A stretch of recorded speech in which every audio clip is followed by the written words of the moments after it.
Ladies and gentlemen, welcome back to the channel. If this is your first time joining us, I am Paul, U.S. Army combat veteran. I was a platoon leader in Afghanistan, led over 300 combat patrols, earned a Bronze Star combat action badge, and most importantly of all, brought all my soldiers home. We have been checking out Ukraine combat videos. Not all of them, obviously. I try to select ones in which, identities are concealed. Nothing is especially like pointlessly graphic. So this one is going to be Russian KA-52, a helicopter emergency landing during combat sortie at Hostomel airport. Now, again, this is real war footage, so if you're uncomfortable with it, you definitely should look away. I also want to say that the this is real war footage, and I try to offer context. I don't try to second guess and Monday morning quarterback, but intrinsically I kind of do that a little bit. And I just want to say that when I was deployed, after every single mission, we would self-assess. We'd ask, what do we do well? What do we do poorly? And it made us better. And so I'm hoping that you guys can be better consumers of this content if I can help you understand what you're seeing. So again, I don't do any of this in criticism in the spirit of second guessing. Being a combat commander is hard. Being in combat is hard. Understatement of the year right there. So I definitely hope we can approach combatants, the individuals honestly on both sides. A lot of these Russian conscripts have no choice. They aren't given an option. They are ordered into combat by their political leadership. So again, let's get into it. Enough of my commentating. All right, so this is a KA-52 attack helicopter connecting close air support for Russian air assault troops. Okay, so to help you guys understand what that means, if you're not familiar, close air support means that you have aircraft supporting your operation as ground forces. And close air support usually means they are in close contact with you, or the support they're going to provide is, well, close to you. Other types of air support would be something like aircraft attacking targets in the enemy's backfield or backlines, or doing preparatory airstrikes hours before you arrive. Close combat air support, or CAS, close air support, it usually refers to aircraft whose strikes are so precise, you on the ground are going to be calling them in. It's considered one of the defining features of combined arms warfare, and it's something that honestly we expect, at least in my unit. I was an MP unit that was retasked as a ground force, a battle space owner. And the expectation was that everyone at the squad leader level or above should be able to collaborate or coordinate close air support. The nice thing is you can communicate very precisely if you're good at it, but these pilots are trained to walk even relatively inexperienced ground forces to their target. So yes, the easiest way is to say, hey, enemies in the open 50 meters, well, I wouldn't call an airstrike within 50, but within 300 meters to my northeast. You can sometimes give a grid if you're really that cool, if you're that like calm and collected. More often than not, you can give them like some landmarks and the pilots will be able to see them.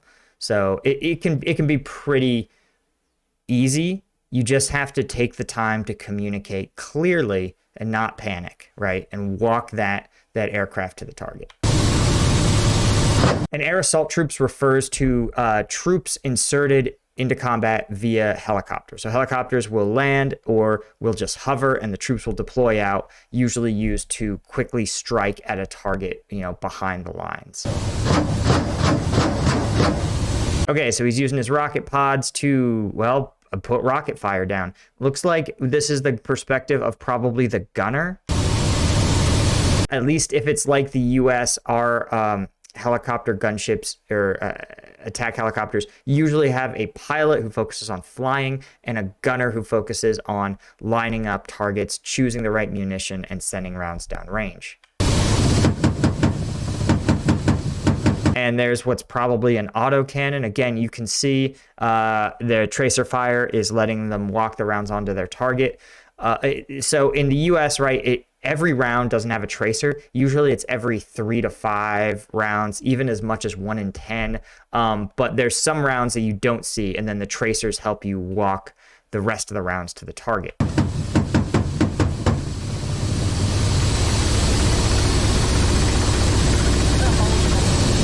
So you may notice that these rounds aren't like ultra precise, but what they are is very, very high energy and very, very kinetic. And aircraft is so dangerous, right? It's so feared by ground forces because you can't escape it, right? Your cover is usually good against someone else who's on the same plane as you, but when you have something overhead, wherever you run, it's going to be able to follow you and, again, deliver round after round into your position.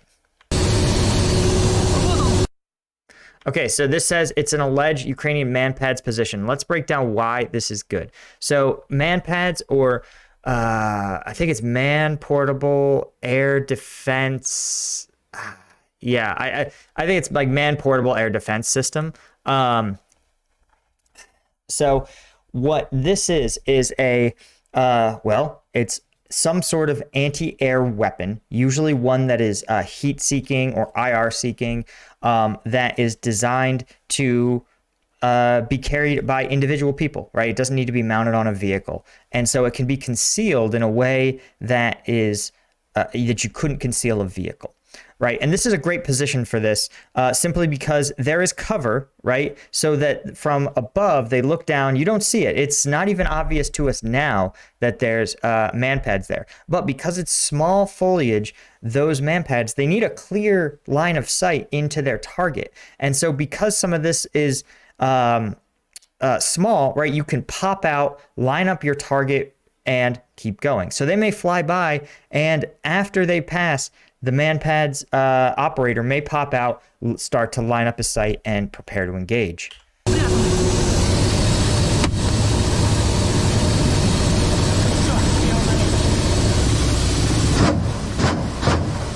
Again, you can see they're continually providing this rocket support. And again, they're probably in contact.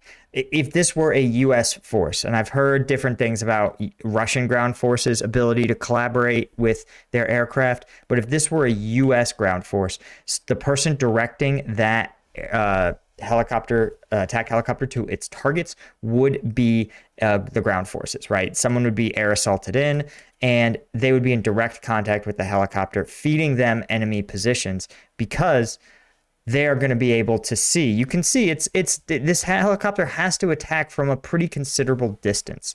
So yes, they absolutely can see the enemy and get eyes on them themselves, but it's going to be way easier if they know where to look, so to speak. And ground forces who, are on the ground are going to logically be able to see it best.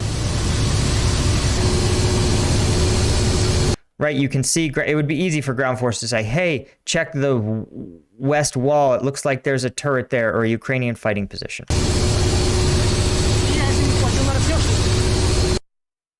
Yep, so they have this man-pads, again, set behind this defensive perimeter here of the airport.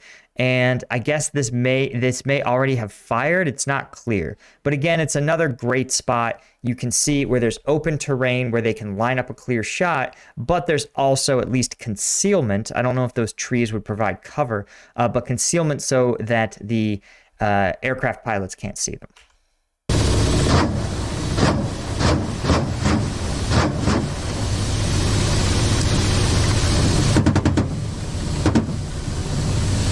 Yep, you can see that these helicopters oftentimes engage in these strafing runs. And what, as an infantryman, right, you see these aren't ultra precise rounds like we talked about. But what it does force you to do, if you see that helicopter gunship coming in, you have to get down. You have to stop whatever else you're doing and get down. And what you can't do, definitely, is maneuver, right? Imagine if they weren't behind that wall, if they were out in the open trying to, say, push into the enemy. It would be a total disaster, and they realize that. And so being subject to this close air support can make you just stuck in place and often unable to return fire. This is why if the close air support is your friendly element, it's so advantageous, because a couple of strafing runs or rockets from this aircraft and you would know that the enemy is suppressed. They're not going to shoot back, and you can maneuver, get into better cover, get into position. It's a tremendous, tremendous combat enabler.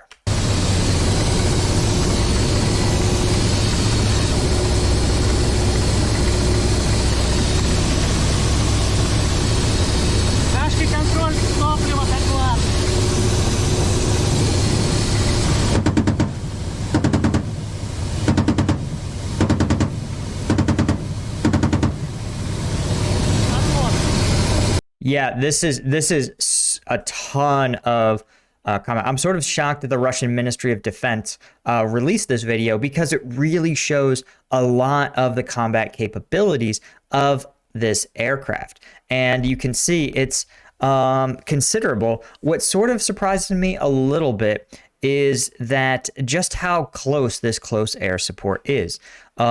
When U.S. forces, and again, I don't want to reveal too much technical details, but I think it's pretty clear, U.S. forces would employ in this sort of ultra close air support. And these guys, I mean, you saw how close they were to the ground.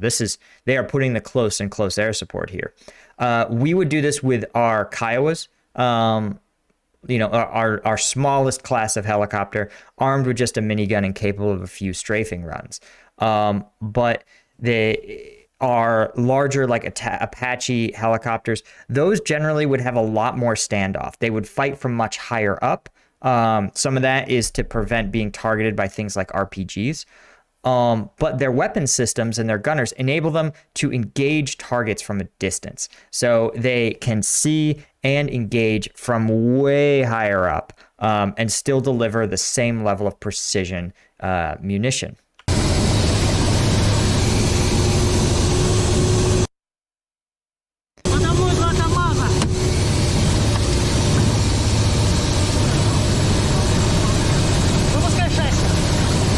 Okay, so it looks like they're saying that another possible manpads attack, that maybe those popping noises we hear, you can see, you're starting to see the effectiveness of air defense systems, right? 3 times they've had to, it's not clear from this video, but they've had to break off their attack runs because of this manpads location.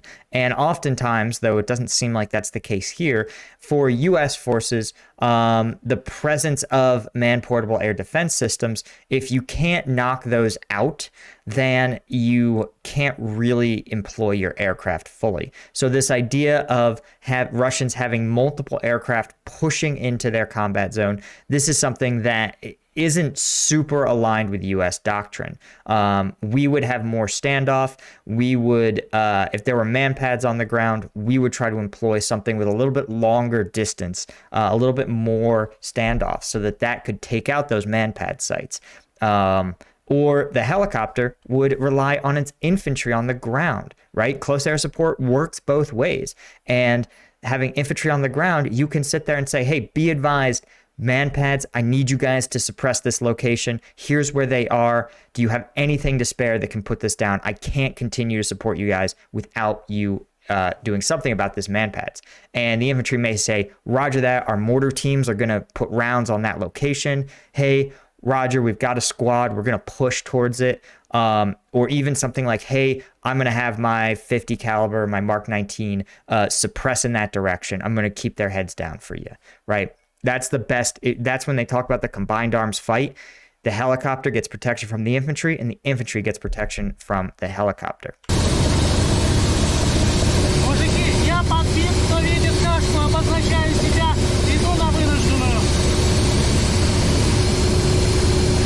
Let's back it up, see if we can see these flares. Yeah, so, okay, what are these? Oh, there they are, there they are. Yep.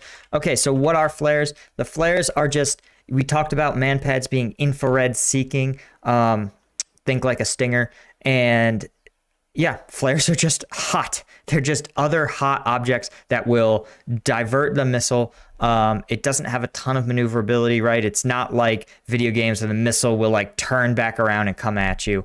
The missile doesn't maneuver that well. It wants a lot of speed. And so if you can get the trajectory of the missile to find the flares as the hottest source, not the engine, it'll divert towards them.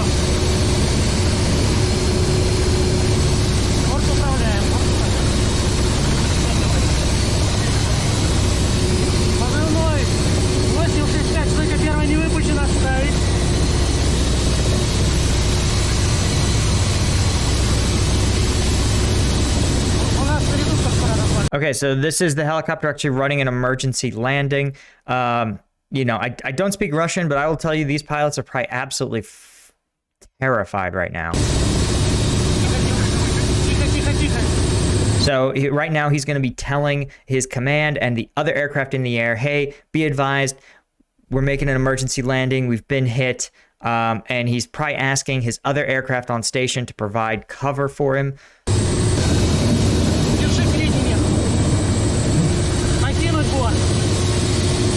All right, he manages to set it down. Right now, he's probably breathing a massive sigh of relief.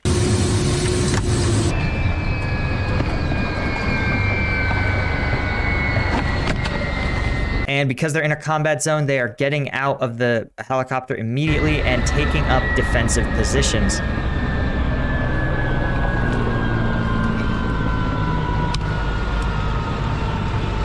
And yep, you can hear him. He takes his weapon off safe, chambers around. Almost all helicopter pilots are going to carry a personal defense weapon. In this case, it's probably a very compact version of the AK-74, and they are going to be equipped at least to defend themselves and the helicopter. Again, they're trained they're all going to be trained differently. U.S. forces may actually get to the nearest covered and concealed position, which would be the tree line, not sit in the wide open like that. But it all depends. Again, if you have your friendly aircraft hovering overhead, you probably know you're not in great danger. Okay, so somebody pointed out that this may be the same helicopter, but they also said you noticed that underneath that other helicopter, there was a bright blue undercarriage. And you didn't really see that here, but it's still impressive. This is a helicopter that obviously did make another emergency landing, but look at the level of damage it took. Again, though, it's not clear that this damage might have been from shelling or rounds being put into it after it had landed. But you can see the pilots, they also have a pilot and gunner and two side-by-side seats.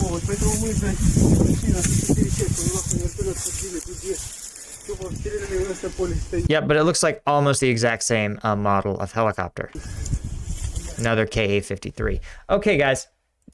That was just a quick one for you, but I hope you liked the breakdown. I hope you got a sense of how you can use, how these aircraft are probably being used in combat, and hopefully you get a little more context when you see this. Obviously, I'm doing it from a U.S. perspective. Russian doctrine already seems very different, as I pointed out, but nonetheless, the fundamentals of close air support are going to be true in every battle. Thanks for watching. Be sure to subscribe. Also want to thank our patrons on Patreon, who I always try to shout out at the end of videos if I can find. See, the patrons get access to exclusive content. And then thanks to our lieutenant tier patrons, Cole Foster, Command Unit Caffeinated, Jakob Flavius, Chris, Dr. Shadowcop, Porterworld, Time, Brandon Armitage, Telruin, and Astro Hunter. Right. And of course, if you want to come hang out and see some live reactions, follow me on Twitch, twitch.tv/combatvetpaul. And that's all I got. I'll see you guys later.